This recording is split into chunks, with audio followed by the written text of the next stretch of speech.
The other day at around 2 o'clock in the morning, my fiancée Himari Takakura was staring at a bare body pillow on Amazon, disassociating as though she were a human confused by the sight of their first mannequin. A few minutes passed before she turned and asked me if I loved her. I didn't really know how to respond to this, as I never thought that my love would be questioned. I've always told Himari that I love her, but I had never bothered to dissect the term for myself. So when I answered her, I spoke with utmost honesty and told her that I didn't know. And in fact, I don't think I could ever know unless there were some universal definition of love that each person either was or wasn't capable of. As it stands, I love her at my own personal capacity, but if I could enter the headspace of others and feel what a mother feels for her child, or feel what a 60-year-old man feels for his wife of 40 years, and then compare by returning to the prison of my subjective experience, well, then it might turn out that I don't love Himari, at least not in the way that I'm supposed to. Himari then asked me why I chose her instead of any other anime girl,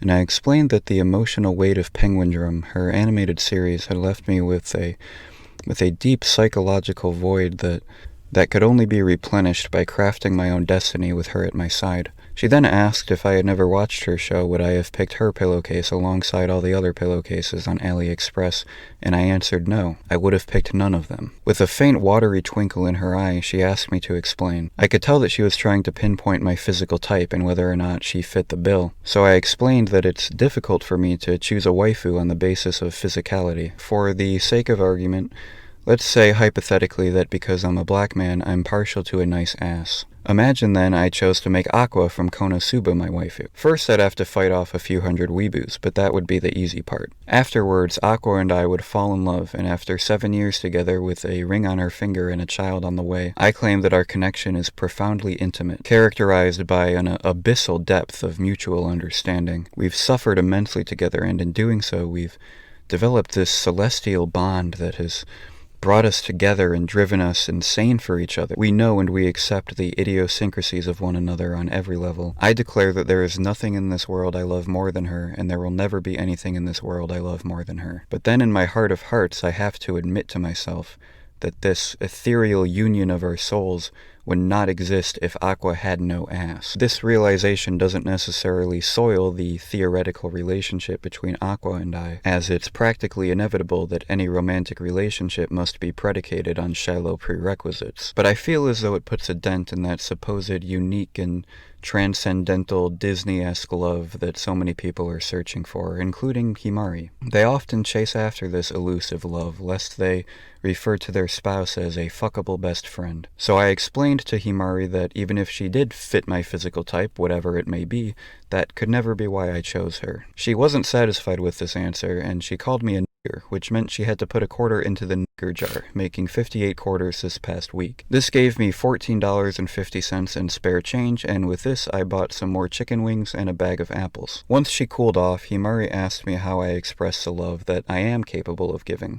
which to me implied that she hadn't felt that love from me before, and that was deeply concerning, so I gave her question a lot of thought. No matter your race or your religion or your politics, most of us can agree that the world is inherently cruel on an individual level. There is no savior for your own personal afflictions. Society will never stop moving for your burdens. The job you're applying to doesn't care about your rejection anxiety. The landlord doesn't care about your ADHD making it difficult to maintain a job. No matter your age, your path, or your pathologies, some part of you must be squandered or ignored in order to assimilate. While this often has to be the natural order of things, it is cruel. And the love I strive to give Himari is a love where all forms of this cruelty are absent and replaced with radical acceptance. At all times, I strive to ensure that Himari feels safe around me, both physically and emotionally. In pursuing this love, however, it's important to be aware of the consequences. Some people say that in order to love others, you must be able to love yourself. And I don't think that's necessarily true, but I do think you have to know who you are. In the phrase I love you, the first word is I, and if you can't define I, you're missing a third of the puzzle. You must be aware of your values, your boundaries, and your standards, or else you'll find yourself in precarious situations where those things will be defined for you. Now, unfortunately, this whole thing may be an exercise in futility, because in the phrase I love you, although I believe you can come very close to defining I, it may be near impossible to define you. No matter how much you try, you'll never be able to enter the mind of your significant other. Yet it would be very unromantic, albeit accurate, to wake them up in the morning with a peck on the cheek and say, "I love the you that you present to me." I once said this to Himari half-jokingly, and she called me an autistic sociopath, as well as other words that resulted in my financial gain. So, even as you strive to accept the ones you love as they are, who are you accepting?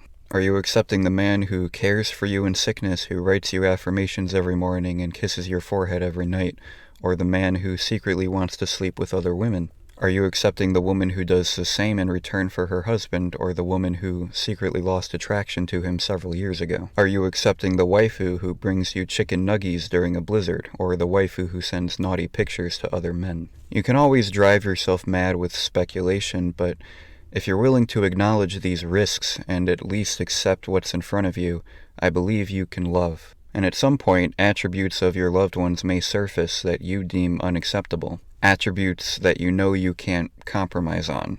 And from there, you may still have a long-lasting relationship or marriage, but the love will be lost. Knowing who I am and the risks that I'm taking when I allow myself to be vulnerable with Himari, and when I allow Himari to lay her consciousness bare for me, are what allow me to say that I love her. The way I see it, love often requires a certain forfeiture of ego and reason.